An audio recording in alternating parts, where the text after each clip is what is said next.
Hey, what's going on, y'all? This is part 2 of a series on politics. Who do you vote for? How should we think about this from a biblical perspective? And so part 1 really covered a lot of the foundation of what we're going to talk about in part 2. So if you are not, if you're just jumping into this episode, there's going to be things that don't make sense, right? Yeah. You got to go back to part 1 to really engage and understand why we're working from a place of foundation to now apply what we're saying here. Yeah. So please, again, cannot caution you enough. Listen to part 1, then come join us for part 2. We really want you to come and join us for this conversation. We feel like it's really important for our body and for our people and for us as Christians interacting in a world with very difficult politics. So stick with us, hang with us to the end. As Tory said last time, we will tell you who we're going to vote for. So even if that's just the only reason why you listen. Look at that teaser. Come Look at that. join us. So let's get back into our conversation with Pilate.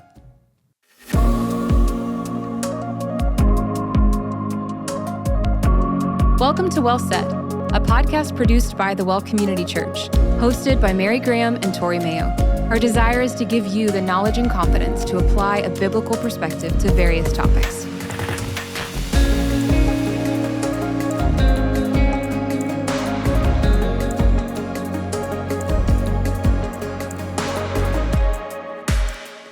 I want to go to Pilate.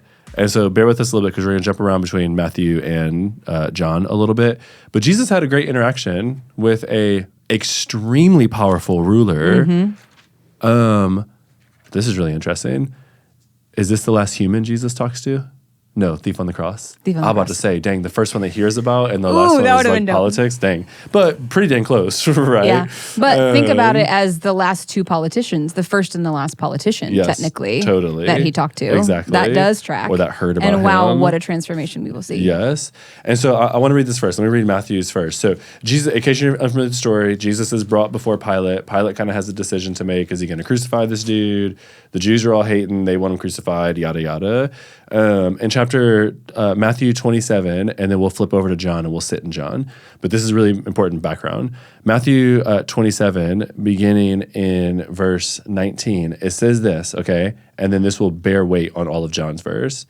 It says, besides, while he, Pilate, was sitting on the judgment seat, his wife sent word to him, have nothing to do with that righteous man, for I have suffered much because of him today in a dream. So she hears from the Holy Spirit in a dream, this dude's righteous, don't do anything. That's his wife, okay? And Pilate, it's really clear it impacts him, okay, which we're about to get to in a second. Pilate is really impacted by this because... Which, too, how crazy, speaking of the agency before, do we know that people were praying, those who believed in Jesus? Right, straight up, yo. That he would be able to continue in ministry? Perhaps God answered. For real. In that way, but still knowing the truth, he will. chose to use that intercession to potentially save others. Yeah, totally. As to bring about good. I don't know, but wow. Totally, yo. So let me read a couple of sections here. So this is Jesus' first interaction with Pilate, okay? And let's toy with this a little bit. So John 18, beginning of verse 33. It says, so Pilate entered his headquarters again and called Jesus and said to him, are you the king of the Jews? Jesus answered, do you say this of your own accord, or did others say it to you about me? Pilate answered, am I a Jew? Your own nation and the chief priest has delivered you over to me. What have you done? Let me pause real quick. So Pilate clearly is like, I don't care about you. Like Jesus is trying to, am I a Jew? I ain't got time for this. Like, I'm not over here trying to And so it's like, okay, he don't care. He's like, why are you here? Like, why are you in my court? Why are you in my, as a politician, you had to make a judgment. Jesus answered, my kingdom is not of this world. So yes, I am a king. It's just not of this world. My kingdom is not of this world. If my kingdom were of this world, my servants would have been fighting that I might not be delivered over to the Jews. But my kingdom is not of this world. How many times did he have to say that? And we'd be trying to act like, okay. So he makes it really clear where the kingdom is. Then Pilate said to him, so you are a king? Jesus answered, you say that I'm a king. For this purpose I was born, and for this purpose I have come into the world to bear witness to the truth. Everyone who is of the truth listens to my voice. Pilate said to him, what is truth? And then he leaves. Verse 39. He doesn't listen to what Jesus says. Okay. Pilate clearly is annoyed. Clearly is like, I don't really care about you. I don't really want to interact with you. who are you and what is truth and what's going on here, right? Yes. And so, like, man, that's just what we see about Pilate, just his apathy towards.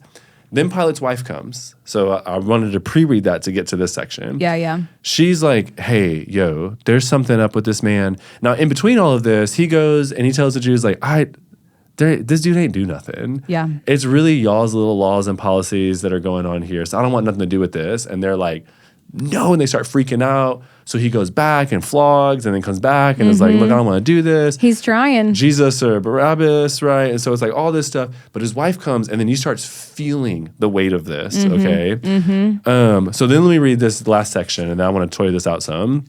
So now John 19, pick it up in verse 10, okay? Okay. So Pilate said to him, so they're trying to talk, Pilate's trying to talk to Jesus, and Jesus just ain't answering. He's just silent, okay? And so he says, so Pilate said to him, you will not speak to me? Question. Do you not know that I have authority to release you and authority to crucify you? Jesus finally answers and says to him, you would have no authority over me at all unless it had been given to you from above. Therefore, he who delivered me over to you has the greater sin. From then on, Pilate sought to release him. He's like, oh, hold on, yo. He's talking about God and like, okay, but the Jews cried out, if you release this man, you are not Caesar's friend. Everyone who makes himself a king opposes Caesar. So now Pilate's hands are tied. And when he heard these words, he brought Jesus out, sat him down on the judgment seat called the stone pavement in Aramaic, Gabbatha. And now in the preparation day, Passover, he says, behold your king. And they cry out, away with him and crucify him. Pilate said to him, shall I crucify your king? And the chief priest answered, we have no king but Caesar. There's so many things I want to say about this. Yeah. Okay. Where do you want to start? My first question is just really simple. Like, what are you shouting? You know, what the crowds are shouting, like, if you don't do this, you're not Caesar's friend. So they're using, these are religious people, yo. Yeah. They're chief priests. Yeah. Priests, pastors. So these are not some random bozos that are in. These are people that know the law of the Lord, that know the Messiah is supposed to come, that don't like the way that he's doing this. They believe that he's supposed to overthrow Rome, use this. So now they're beginning to use Rome to crucify him because since he's not overthrowing Rome, they don't like that. So now they use the very system that they want overthrown to punish this guy that they don't want anything to deal with. Yes. And they're yelling out, right? Like, crucify him. And so just thinking about like, hey, what are we actually shouting? Even if it's in our hearts, you know, like none of us would be bold enough to think that we would like kill the Messiah. But what if the Messiah doesn't do what you want him to do? What if he brings about his kingdom in totally different ways than you want it brought about? Are you sure that you're not saying some of the same things here, yo? We have no king but Caesar. What an unbelievable prophecy over their life that led to their judgment. Jeez. Because that's what they stood before the ultimate King of Kings with one day, because they wouldn't submit to him. And so my first thought is like, yo, what are we like over here shouting? Yeah. What do you think? I have three other thoughts, but I want to hear what you're thinking. I want to focus a little bit on Pilate and just like, man, he asked the right questions too when he truly encountered the Lord. So again, going back to this agency and prayer idea, like, what if we did pray that our politicians would encounter the Lord? Could they be saved? Like, we look at the first speak through his wife in the dream. We look at Jesus's response. And he comes and he's like, you're a Jew. What are you doing here? What's going on here? And oh gosh, I got this. Brain work. I love that he asks for truth. Yeah. Like, what is the truth? Like, there's a shift in his mind that he might be missing something. Politicians don't be humble like that. What a moment of like beginning heart transformation that we see in him. He's like, are you a Jew? Am I a Jew? I don't care about you. Yeah. He's like, okay, what is truth? But then, to your point, when he starts going on, now he's like, hey, don't you know who I am? I have the ability to do this and that. And he's like, nah, God gave that to you. Yeah. Now he's trying to release him. Right. Now, so you're to your point, the shift is clear. He's not saying like, oh, you're crazy. You're whatever. Kill this guy, he's crazy. I'm not a kingdom. Care. Okay, I see what they're saying. His question and response is what is truth.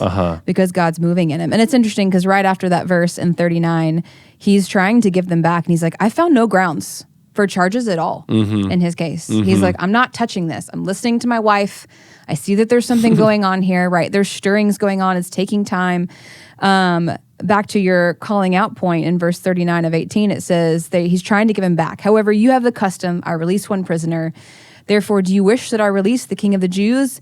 They shout Barabbas. They shout Barabbas, right? Then you talked about them going and flogging him. He comes back and he tries again to pass it off. Take him yourselves and crucify him. Pilate said, take him yourselves and crucify him. I found no grounds for these charges. The Jews have answered, we have a law. He ought to die. He says the Son of God. Therefore, when Pilate heard the station, he was even more afraid. And he entered again to talk to Jesus. Where are you from? But Jesus gave no answer. Like, think about these questions that he's asking. What is truth? Where are you actually from? It's just, it's wild. And so we see this transformation. Pilate is trying so hard to do what is right. So I think when we're starting to expand out to our own life, it's like, even if we find a candidate that is trying to do what is right, what ultimately happens to Pilate? His hands are tied by sinful people. Totally. His hands are tied by sinful people. He does everything within his power to do what's right. But when his own life is at stake, because you read the verses about, you know, if you release this man, you are not a friend of Caesar. Right. That would have cost him his life. Correct. Right? Yes. Politicians ain't going to lay their life down. Correct. You've already said that once. And so there is the likelihood, even with a good candidate, like Pilate, who's asking the right questions, who's being transformed, who doesn't want to do the wrong thing, that they will enact wrong things because their hands are tied by sinful people, shouting things like crucify him, of like, I will not give my life for this. I will not sacrifice this. I will not do that for the sake of it. We can't look to these things. Yeah. And that's what I think some of what Jesus is trying to do here Yes. is like, hey man, I can change the hearts of people, but this system is not the one that I'm trying to change. Yep.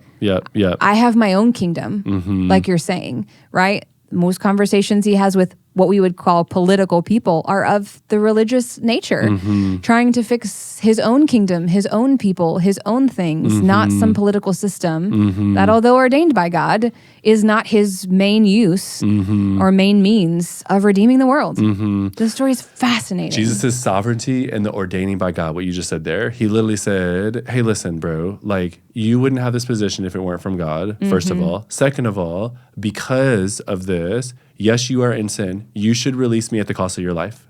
That's what he's telling Pilate at this moment. You should release me at the cost of your life, but the people who deliver me over to you actually have the greater sin because they know even better than you and they're not responding right. Jesus, I mean, the theology that's wrapped up in this is really deep as well. Pilate tries to wash his hands, he did not. He delivered Jesus over. But notice that how many times he called him the king. Yeah. It's like Pilate knows. It's like, nah, like this is a king. Like, he put it above the sign, King of the Jews. Yeah. The Pharisees like, change that. And Pilate says, I wrote what I wrote. So he's like, nah, like I'm not owning. I see this. I see what's going on here. My wife's telling me this. My conscience is telling me this man that I'm literally sitting here. And so it's like, okay, like looking at all of that, it's like, that's what's happening also, I believe, in American politics in a lot of ways. It's the same type of thing. Think about how many Pharisees are trying to use the church to get what they want. If Jesus is the church now, which he is, he's the head of the church and unifies with us so that we become him. He is the church. We are in him. So if Jesus is now represented as the church, how many politicians are trying to use the church to get what they want? They're trying to manipulate things, get us to think, oh, if you don't do this, then you're not a friend of God's. So now they're not saying you're not a friend of Caesar, but they're saying the same thing. Hey, if you don't go this way, then you're a no friend of God's. This is what God's friends do. And trying to use the church, just like they were trying to use Christ to get what they wanted, to try to keep these positions of power. I mean, you can easily just mirror this over today. At times, American politics, to your point, what you just said, are Pilate more like. At times, American politicians and politics are more like the Pharisees in this crowd. That's good. At times, there's like the church is represented in Christ here. Like, and so it's like, okay, that's why we feel all of this. Yeah. That's why this is so hard, is because of all of these things, you know? And so I think even like with that story and background, can we get like kind of practical? Let's do it. In the midst of this? It's like, how do you decide then? Like, This is who I'm going to vote for. These are the policies I'm going to enact. And I just want to share practical things. Okay. Here's what we do, and I want to give a couple practical suggestions and then close it up. Because I think Jesus did a great job of giving us an example. We have the First Peter passage about being a servant, being willing to be insulted. He very specifically answered some of Pilate's questions and did not answer others. But he lived as a witness to Pilate. Yes. And that changed his life. Exactly. So It changed I love Pilate's that. life. Yes. Exactly. Yes. And which is why he let him be buried the way he was. Future which is decisions why, yes. Pilate make was impacted by this moment. Yes. Totally. And so were the Jews. Yes. The blood was upon those people shouting generation after generation after generation. Praise God that Jesus went through with what he did for our sake because we would still be under that. Straight up, So it's like, okay, how do we now using Jesus's example and all that we've talked about? Yeah, I love that. Make decisions. Totally. So let's, and again, let's caveat, these are our personal ways. Yep. They are likely helpful for many, but if they do not resonate, again, start with prayer. Yep. What is God calling you to, how to make these Working decisions? community, talk this out amongst community, all the things we talk about in the past. One of the big questions I ask is, what is best for the Big C Church? People aren't going to like this, but I'm going to say it anyway, and we can talk about this. I've never said this publicly, but I've talked about this privately enough with people. Okay. During Romney's candidacy with Obama, so was that 12? I would guess 2012. Matching to yours is not my strength. Sorry about that. Yeah, I believe it was that one.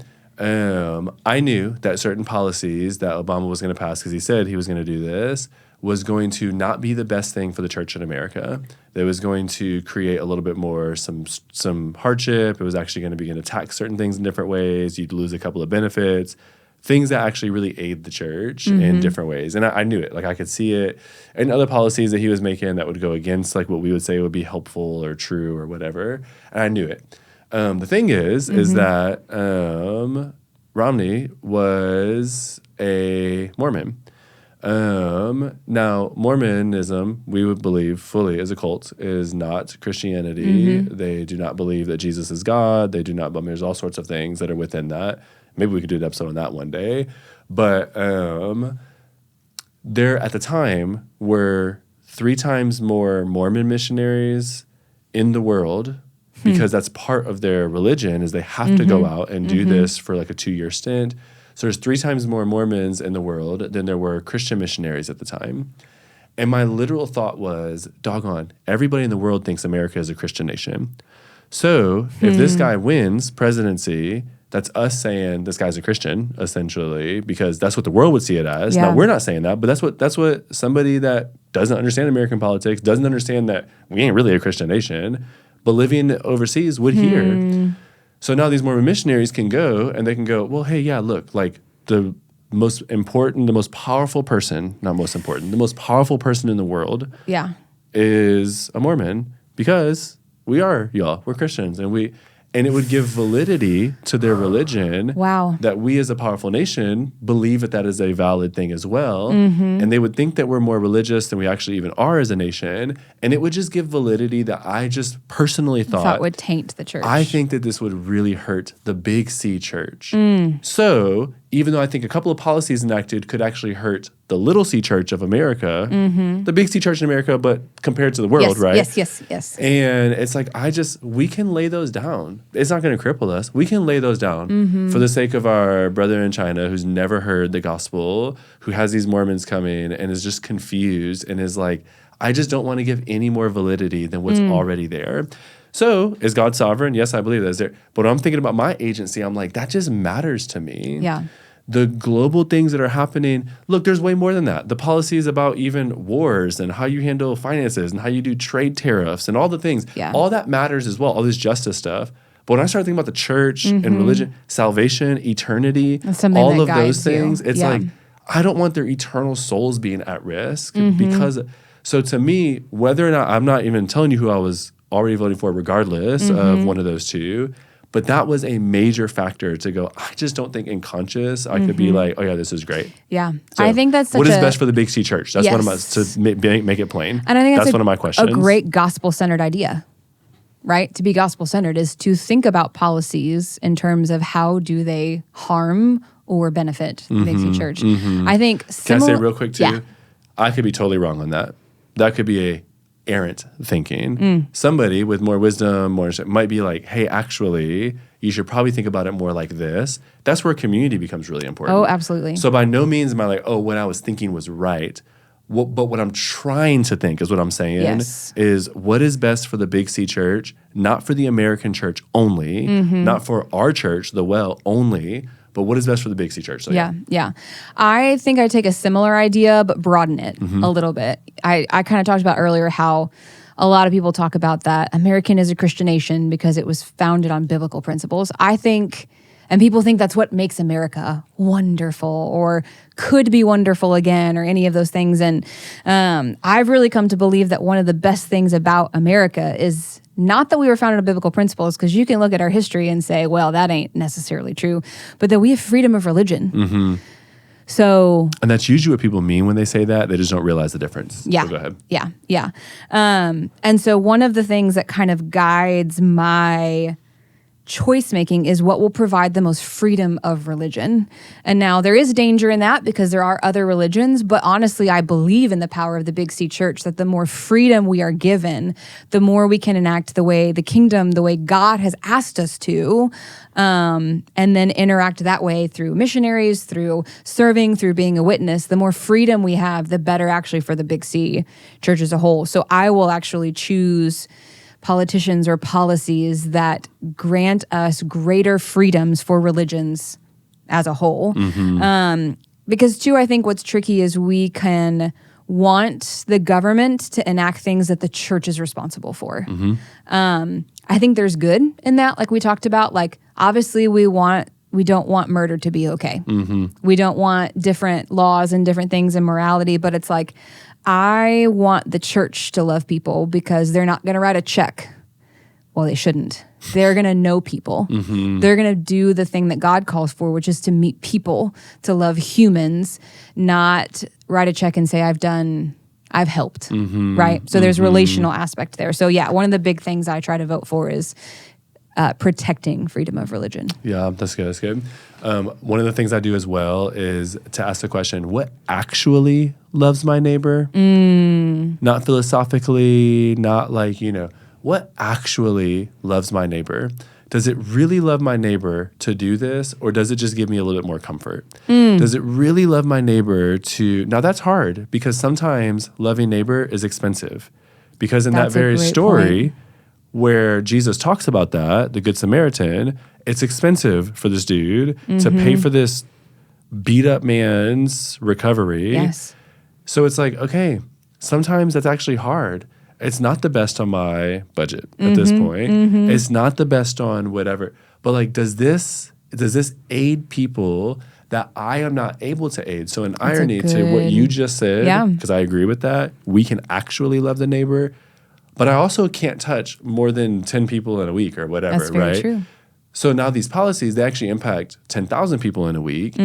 Which one is going to do the best to where if I could do this for 10,000 people, then I would. But because I can't, then I try to think about it. This is a great idea of how to do it. In that lens and go, oh, okay. That's great. Now, look, to your point about like, sometimes it's like 60% good and 40% bad. And I feel like I can kind of see that where it's like, this is really good in these ways, but like really bad in these ways. Or this is really good for these people, but it actually really impacts these people. Who needs that more or less, right? I start thinking about power and how power is supposed to be used in the scriptures to lay down for others, equality, all those things start going into play in my mind. But that's one of the things I try to ask is like these policies, and I know we're talking about who we vote for, like person, but policies we vote for as well often. And so it's like, well, it's kind of how we decide. We look at their policies and their track record. And there's also just policies sometimes, like vote Prop A, yes That's or no type true. of thing, yes, right? Yes. And so it's like, how do we like do that? And which actually loves the neighbor? So that's one thought. I love that example because even bringing up the Good Samaritan, I thought about like healthcare. Like think about how many hospitals were started by churches, but then now how like government 89% of them aids them. Also hurts them some, but there's a balance of those two coming together, the church working and government in a way that actually cares for our neighbor well. So I think that's a really great example of how to practically, in one avenue, think about how to marry this idea of loving our neighbor, married with mine, like the church should operate as the church, how should they work together? There's an opportunity for that and a good way to love our neighbors. I would even say to that very point, it's a great example. It's like, well, right. And then the more the government took and the less the church responded. And when it was like, well, hey, now the government does, so we don't have to as much. Churches don't start hospitals anymore like we used to. That's true. It's because we don't need them the way, okay, so that makes sense. But what do you start seeing creeping into hospitals? Corruption. More and more corruption. So it's like, Just look at insurance. okay, straight up. It's like, what? So this doesn't make any sense. So it's like, right? Okay. So like, how do we play with, but also realize like every time you allow anything but the kingdom to try to step into something, then the realm for the snake to work is just aggressive. You know? That's so good. Yeah. That's so good. I think another easy one that I think is oftentimes what we think about when we think about choosing with a Christian, like, this is how I should decide, is just biblical obedience. Like, what do God's laws say about X, Y, or Z? What is black and white truth that we can see this person, this policy is directly against? Sometimes they are black and white. Sometimes they're muddled and confused and intertwined, like you're saying, with like how to live our neighbor becomes very complex when we weigh the 60-40 and the like, how is this going to benefit? But sometimes we're really lucky and it's like, no, that's wicked. That's absolutely wicked. So I'm going to follow biblical obedience in that. So sometimes we're lucky enough to see black and white. Totally. And you choose what's truth. Totally. Like Pilate asked, what is truth? You listen to Jesus and then you respond. That's really good. One kind of simple thing, but it's what I just said. I alluded to earlier. I just said it, but no. It's like, y'all, the realm that Satan uses the most in Scripture is politics. Say that one more time. So, yeah, let's not miss this. Because just look at the Bible, and read what's happening here. The realm that the enemy works the most in is politics. In fact, so much does he do it that often when it's giving these prophecies about Satan, the enemy, it's like, are we talking about a king here or are we talking about Satan? And it begins to blur the line so much that it's like, is this the king of Tyre or is this like Satan? Yes. Is this like, and it's like, yeah, the answer is yes, right? Is it like who, even the visions that they're having, is this Pharaoh? Is this Goliath guy? Like, or is it the snake? What are we doing here? Is this the snake? Is this the actual biblical where it would be closer to a dragon there? Yeah. Is this the dragon? Or is this the, and so because that happens, okay, I think we need to realize, the realm for the enemy to operate inside of this powerful thing called politics that really impacts lots of people and has all of this power and all of this, like, that is exactly where the dragon wants to show up. And so I think what we can begin to ask then is like, where can I see the dragon? Going back to our discernment 2 episodes ago, you know, or you should hopefully know the voice of God some. Yeah. And you should know actually the voice of the enemy some too. Paul says that in Corinthians where he literally says that he is not outwitted by the enemy because he knows his ways too. And so it's like, oh, okay, that's interesting. You don't just know the ways of the Lord, you also know the ways of the enemy, and therefore you're not tricked by him. So it's like, where do I see the dragon at play, yo? I see the dragon at play in all this division. That ain't what the Lord does. The Lord tries to unify and bring together. I see the dragon at play in the lack of morality and perversion. Lies. Let's talk about lies. And power being used to destroy rather than to lift up. Yeah. He is the father of lies. Yes. He is, I mean, like, okay, so I just don't want the dragon as much as I can control that. I know that he's always going to bleed into this and try to use this and try to, but every once in a while, Pilate won't. Every once in a while, Nebuchadnezzar won't. Every once in a while, Joseph will take second in charge, and Pharaoh will go, whatever you want, bro. And all of a sudden, we bless and save generations. We literally save whole people groups because we enact the Lord's wisdom and save up money and do all the... We silence ignorant fools. Right? And so it's like, literally, like at times, the Lord... So where's the dragon? Where's the lion and the lamb? And in this case, I would maybe say the lamb. There's my answer. That would be my political animal. It'd be a lamb. We went all over the spectrum on that one. Yeah, that's what I would say there. Do you see the dragon at play? Try to go against that. Yeah, I think that's really good. I think another thing that is extremely practical is just that we talked about in the idea of lack of agency, just like having a lack of good information. So in the show note resources, I've linked a voter guide that Scott and I, my husband and I, have used for many years, usually before a big election. Actually, and we'll get some of this into the practical, but he and I will go and have a date night, and we'll sit with these voter guides and we'll discuss them with one another. That's good. And so the voter guide comes from the Texas League of Women's Voters. I had a joke. I just had a joke to say, but I was like, I don't know if I can say it. Okay. And what's really cool is it's a personalized voting ballot based on where you live, which a lot of voter guides are. You can look up like what's actually going to be on your ballot and like what the candidates are, but most of them stop there. What I love about this resource is it actually interviews candidates with questions about policy, and they ask the same candidates the same answers, and you can pull them up side by side and see their responses. So I feel like, you know, if you're iffy about one, you can go and look at their track record with different things, like especially with judges and like how they're making decisions and different things. And I just think it's a really helpful, practical resource to get to know what you're actually going to be voting for. So as we're getting practical, like, I don't want to go to this person's website because I don't know what they're saying is true. Like, this is a little bit less, I'm not going to say unbiased. I'm going to say less biased. Right. I think with they're asking the questions to every single person in the same way, and you get to see their response. You can also see people who chose not to respond.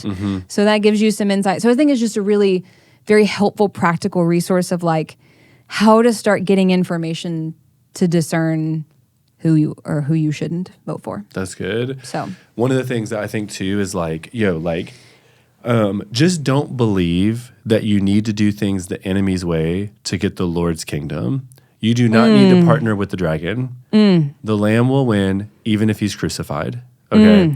And so I think believing and understanding that, we don't got to do that, y'all. We don't, that's not the church's playing field. Yeah. We play in a whole different playing field. So I just think that's really important. You do not need to partner with the dragon. In fact, if you do that, you will turn into a dragon. Dragons eat people. So if you try to do that, good luck trying to balance all of that out. You become the snake as well. Okay.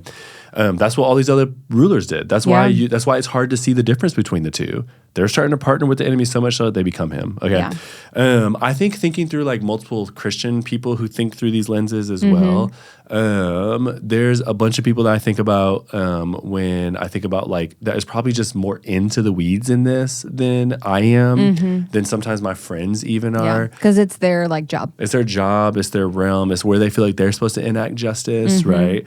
And so, yeah, we wrote down a bunch of names like Sky Jathani, David French, who I'm a fan of. I also like David French. Phil Vischer, Caitlin, how you say her last name? I'm not sure, but she's on the Holy Post podcast with Sky Schizes or whatever you say her name. Yeah, she's awesome. Justin Giboney, like, and here's the thing, And like, campaign. the AND campaign is like, I don't actually agree with all of what these cats say about everything either. Yeah. Like, every once in a while, I'm like, I don't know if I would say it like that, Sky or Justin or Caitlin or whoever. Or do I fully agree? But you know, like, oh, that's interesting. So we're not saying that these are the gospel. Like, this is how you do community. We're not totally endorsing them either. Right, exactly. Just like politics. It's like, but it's like, this is how you do community, is to actually get some diverse thoughts and thinking and like, oh, that's interesting. Because I ain't black and didn't grow up in a black community, I don't think like Justin does. I do, right? But it's like somebody else is like, oh, wow. Yeah, I definitely don't. So now I can take this lens off of what I'm thinking, this is what it's supposed to be, and go, oh, wow. Yeah. If I'm dealing with that, I would think about things differently too. And so it just helps to like get different perspectives in that way. Yeah, yeah. Which I think jumping into the okay, so now what is like, I think sometimes we get really uncomfortable, or we've been told as a society that politics is a faux pas thing and you shouldn't talk about it at the dinner table. I rebuke that because I think for everything that you're saying, like if we do this in a vacuum, just between us and the Lord, we're going to miss things we cannot understand. Right, yeah. We cannot spend our whole life understanding the political system and what they agreed. I will never have a perspective that Justin Giboney has, and I've been challenged by it. Do I agree with everything that he says? No. But man, he brings a perspective that I didn't have a lens for, that now I can at least have an ear to hear some of the things and understand something that I would never understand before, and can use that to inform on different ways of enacting justice that I haven't necessarily needed to experience or had to have thought about in my life. I think too, like I mentioned earlier, being very apathetic towards politics of like Scott and I doing these date nights to do things, like it is because of my husband that I have any information to bring to the table in this conversation, because the Lord has graciously used him to bring understanding. Like I only know the names on this page that we just talked about because my husband in kindness has been willing to have conversations with me. Like that sounds like crazy. Like in your marriage, it could be very different. And like we've disagreed on things, but like I have needed community to engage rightly and understand different perspectives to feel confident in my convictions to put a name on the ballot as I stand before the Lord. And so I really want to encourage us as one of our first OKs. And now I don't know if we put it on here, but like, you need to be in community for this. We need other Christians. We've talked about so much discernment. We've even talked about confession. Like we confess to one another. That requires community to help enact and make these decisions. Please do not leave your community out of it. Yes. Love one another in these conversations. Be okay with disagreeing, but like we need to hear each other talk about things. And my husband's just such a huge part of that. So big shout out to him. This conversation, many happened because of a lot of conversations that he and I have had and I've learned. So yeah, let me give my first. Okay, so now, well, we kind of gave a lot of them already. Here's how you think about it. Let me give another one. Your witness is so freaking important. Is this true? Yes, I think this is true. Your witness is more important than who's in office. Your witness is more important than even what social justice thing gets enacted. And the reason I had to pause for a second is like, man, God cares about justice so much. But it's really interesting when you go throughout Paul and Peter and they start talking about like, hey, wives, like y'all who are converting, like this is more important. But also make sure like don't to do something to then block your husband from who doesn't believe from the kingdom. So try to like do these things to like aid witness. him, but also your salvation is more important, but what they really care about is their witness. So it's like, hey y'all, I know that now you're free, but don't use that freedom, Peter just said that, as an opportunity for evil. Don't use your freedom even for freedom, is what Paul would go on to say. Yeah. Actually, if this makes your brother stumble, then be real careful about how you enact this. Yeah. So like our witness just really matters. And if you're gonna get some policy passed that you really like and that maybe even helps the church, but all lost people are going to go, yeah, I just don't really want to deal with the church anymore, and they're not going to listen to the gospel, then okay, you won some power play at the expense of some souls. That's demonic, I would even say. That's really dragony thinking. Yeah. And so I just think like our witness really matters here. Not that therefore morality doesn't, but it's like, look, if you feel convicted of like, I got to vote for this person, but they're like a slime ball, then it's like, you need to say that often. Like, gosh, here's why I'm doing that, but I feel gross. And like, here's what I know Christ is like. And now here's what I'm praying for. Right? Not to begin to conflate them to where it looks like it's almost the same, that Jesus is so far away from this type of person or this type of character. Our witness matters so much more than who's in office. Yeah. And I think sometimes we just don't think that. But power has never won the church any more souls. In fact, it's at the blood of the saints is the seed of the church, Justin Martyr says.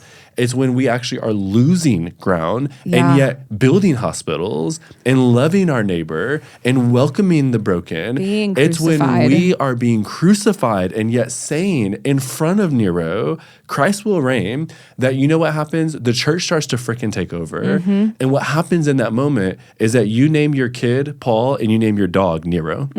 Because all of a sudden, the weak one became strong and the strong one became weak. And isn't that ultimately what we want?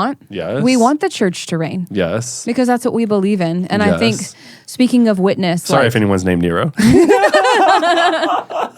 you know what I'm saying. I think you mentioning witness so important. A really important application of that is not just living our life on the sidelines, but as we engage in politics, like that's part of our witness as well. And so my call and like even an ask for people is like, if you're uncomfortable with engaging nationally in politics, all of us need to engage locally. When you're talking about witness, what that practically looks like is local elections.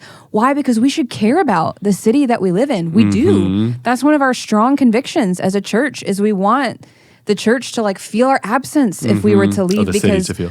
Yes. What did I say? The church. The church. Yeah. Oh, okay, Yeah. Sorry. And so like there's a call for us to enact change here. Also, I just think, people who are local leaders, a lot of them become national leaders.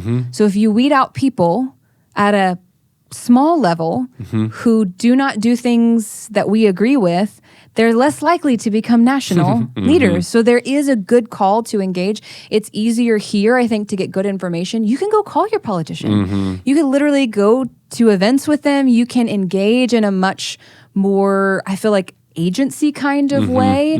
And we need to be involved in our city. So I think a great practical application of even just like stating that our witness is so important is like be involved in local elections. We need to be involved in what's going on in the city of Austin. Yeah, the last one before we close is I would say thinking about like Romans 13 talks about being in submission to rulers. Paul is writing to Romans, okay? This is where Nero was. He's lightened up his garden with Christians that he's crucifying. And Paul's like, I know, but like submit to this because what we're going for is something very different. We bring about the kingdom in a different way than what these other people bring the kingdom about. And we know what this is going to do. So as you carry this biblical peace before others is going to lead to peace for many. And you see that all throughout. So clearly they're getting something from Jesus here. Well, Jesus is before Pilate. Jesus is like, should we pay taxes? And he's like, whose face is on it? Caesar. It's like, great. Give to Caesar what's Caesar's. Give to God's what's God's. In irony, you know who's God's? Caesar. And every other human that exists as well. So Jesus is being really interesting as he's like dancing between like, totally, I live in this world. Oh, great. I'm under them. Okay, whatever. Pay your taxes. And you know what else? Like we're going to take over this thing, but we're going to do it in a very different type of way. And so I think as Paul calls for submission and we're like, well, I don't agree with this, blah, blah. It's like, yeah, you don't have to. What you get to do is enact that you believe in a bigger gospel, so you don't really care what they're doing. Yeah, and you trust know who's yourself going to win. to him who judges righteously, as Christ's example was to us. Exactly. And so I think like understanding that gives you a different peace. Because you know what, I don't care who's in office. I really don't. It doesn't actually impact me personally in my Christianity, nor does it impact my, it's like I get to still live out my faith regardless of what happens, even if they're like, we're making this illegal and we're killing Christians. Okay, if you want to raise up a revival, go ahead and do that because the true ones will still stand. And while the world starts perishing through more and more dragon-like practices, but the church starts rising up through that, the world's going to go, how come they have peace and they're being murdered? Yes. How come they? So it's like, no, that's what we're advocating for in the midst of this. And so that's how we should carry ourselves from this. That stops us from being politically lensed and minded and politically driven. And that stops us from having all sorts of weirdness. And it lets God be God, yo. Yeah. Yeah. I think that's so good. Yeah. So who you voting for? I will say I'll start with what I voted for last time. Which is I did not vote for the president of the United States in the last election.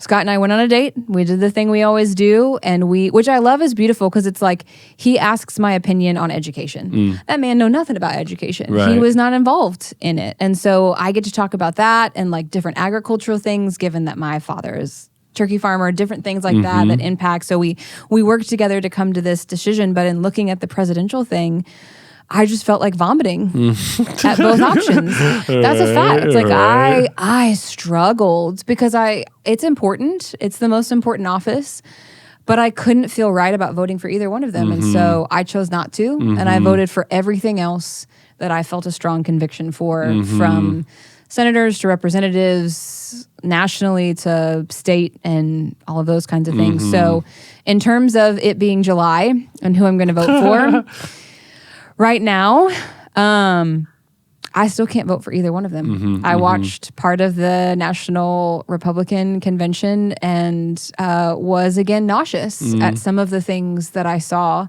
and the way that so many people looked at a politician as a messiah who does a lot of wicked things. And I was just like, And then if Biden is dropping out, then I don't know who else my choices are. So as of today, I will likely not vote for the president of the United States yet again, but will be faithful to participate in every other election and spend time looking at my ballot and trying to make a choice that honors God and spend a whole lot of time in prayer. Yeah. All right, your turn. As a pastor, preacher. I'm not going to answer that because I'm the pastor of the well. That is not fair. And I'm about to have a bunch of Pharisees being like, crucify him. He ain't a friend That's he ain't a friend of God. unfair. No, I'm just kidding. No, so same thing, going backwards. That what's best for the Big C Church is what's most important to me. And so in the past, it's like, man, I just see because of what Christian nationalism has done, because of the confusion, I think, from the world. It's a good word. Of like, I think where I talked about with Mormonism earlier in the episode, where I'm like, okay, I think that the world in America says Christians are Republicans. Yeah. So when the world nationally says America is a Christian nation and therefore that matters, I'm like, the lost people that I know, that's what they think, at least in Texas. Where I come from in Michigan is very, very, very different. Yeah. And so also somebody made a joke when I said go blue way earlier in the year. Oh, that's right. I forgot about that. And I'm wearing a Michigan shirt you today. Are today. That I'm not making a political statement, okay, once again. Just thinking about like the witness, it's like, man, I just couldn't go. I just thought, this is just so bad for the church. Now, do I think there's a lot wrong with Biden and what he's done and different things? It's like, I felt like you, neither of them have really clear, even what's helpful for neighbor. Like sometimes they're just confused. It feels like we're more in a reality TV show than a political election. Absolutely. Okay. But do you know what I've dealt with a lot less in the past 4 years as I try to share the gospel is like, I haven't had to explain like, oh, hey, like I ain't like those crazy, like I'm not a nationalistic, like I don't want to persecute you. That's a great point. I've literally not had to explain that as much. And that's what I mean when I think about the Big C Church. Yeah, it's like, and loving your neighbor. that type of stuff matters. You get more witness that way. I've been able to just be more direct with the gospel and I haven't had to jump over another hurdle that existed. And so the same thing with you. I'm really not copping out. I would genuinely say it if it were a lot closer where I'd lean right now. Because it's July, because the news we just got right before we started this thing. It's going to depend essentially on who becomes the Democratic what's happening candidate. here and what's really going on in the midst of all of this. I think that moral laws matter. Yeah. I also think that there's so many things that matter. So it's hard for me. I can talk about everybody backwards and why I picked, how I picked, and what that means to, I think, the church at large. But because I think the church is what brings the kingdom, not a kingdom bringing the kingdom. That's so good. Then I'm always going to think about that first. That's just Tory's lens, okay? Yep. And so then I say, okay, what is actually going to aid the church in the world the best? And I think it's different each time. And because I haven't found that thing yet, then now I'm like, okay, we'll see. You're not we'll sure. see, you know? And if I have to explain myself, I'll make sure I explain it. If it's like, man, I did this, but I think this person's snaky, but here's why I did this, then I have that witness still. Like, hey, y'all, I'm thinking about this just differently type of thing. So really, it's like, man, where do I see the most lamb-like things? Yeah. Where do I see the most snake-like things, dragon-like things? I think I'm going to go the one with the most lammy, you know, and lean that way. To your point about local stuff, it's like, man, that's just a lot easier. Even I can look at that way quicker. I remember there was a lot of literal criminals on our last election. So I'd never voted for them. I don't think that's good. If you are going to make criminal decisions over and over, you probably shouldn't be in leadership. So I voted against them, even though I didn't even agree with everybody who's running against them. I'm like, at least they ain't criminals yet.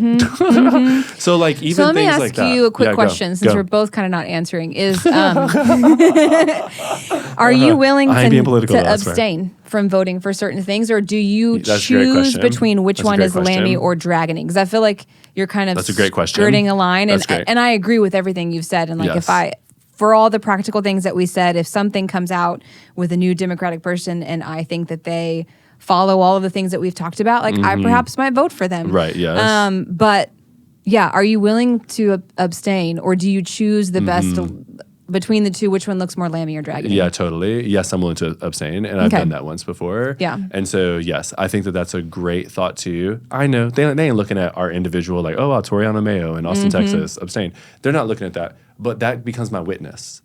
Other people talk about it. Other people. So I now get to say, here's why I abstained. Yes. Here's why I picked this person. Here's why I went over here. Yeah. So yes, totally, because Okay. it's a way to carry witness. I think that's our job as Christians, is to carry the witness of Christ. That's good. And it's a way we get to carry witness out. So 100%. Yeah. Yeah.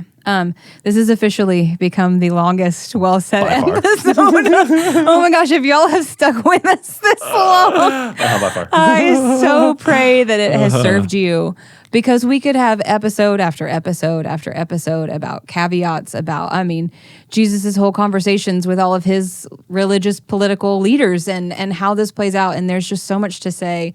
Can I give a last charge? Please. Here would be my last charge for people who call the well their church home. Yes. If you try to disunify what Christ has unified, you're just being a dragon, okay? And so I think what we get to do as mature Christians is we get to take our crazy uncle who talking about whatever and our crazy aunt who's talking about whatever and totally different, and they're on different sides, and we get to try to begin to be peacemakers to go, hey, listen, so that's true even in our church, even in our community groups. Yes. We get to go, man, you know what? I actually disagree with Mary and Tory here. I think this, and I think that they should have said this, and I think that, and you can have that conversation with us. You can have the conversation with CG people of like, man, actually, here's what I would think. But if it's like, I disagree with Tory and now he's stupid, it's like, no, that's what the enemy does. That's not what Jesus does. Jesus may actually have looked at this conversation and been like, that ain't it. Yeah. But he ain't going to now shut his voice up to us. And the next, I can open the word and he'll talk to me right away. And maybe not even convict me about this, because he's like, there's other stuff I want to work with you on. So I think to make sure that we as a church stay unified, that there's even diversity. I would love for us to be able to see just crazy diversity politically, because that's an evidence that we're actually living out the kingdom and really trying to enact it, because it's really hard to enact it. And so I just think that the more we can see that and celebrate that and go, wow, man, thank you for that other perspective. I wouldn't see that. And I've had to work with that with people who I think are just ridiculously extreme.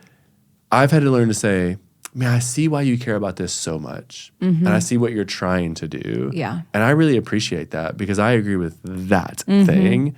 I think that you're kind of taking this to extreme, and maybe there's a chance to try to like correct and rebuke and love, right? But I think that that's just a healthier posture. So that's what I would love our church ultimately to walk away with is like, honestly, I don't really care who you vote for in that sense. Yeah. As long as there's unity, as long as there's like, I'm really trying to bring Christ as best as I know how. Yes. That's what matters most. Yes. So And giving grace as we all try to be gospel-centered totally. in what we're doing. Totally. To make the kingdom the right kingdom. Totally. Focusing on the right kingdom. I had like 4 jokes go through my head, but I was like, it ain't time to joke right now. It is not time to joke. So we love y'all. Hope this was helpful. Thanks for sticking with us for 7,000 hours. Yep. So all right. I guess that was well said. It was well said times 3. It was well said, and that it serves you well, because we love you dearly. Yes. Yes. We'll see y'all next week. Hopefully. Come back. Peace, y'all. Thanks for listening. If you enjoyed what you heard, like, subscribe, and share. For more information, visit our website at www.thewellaustin.com/podcast.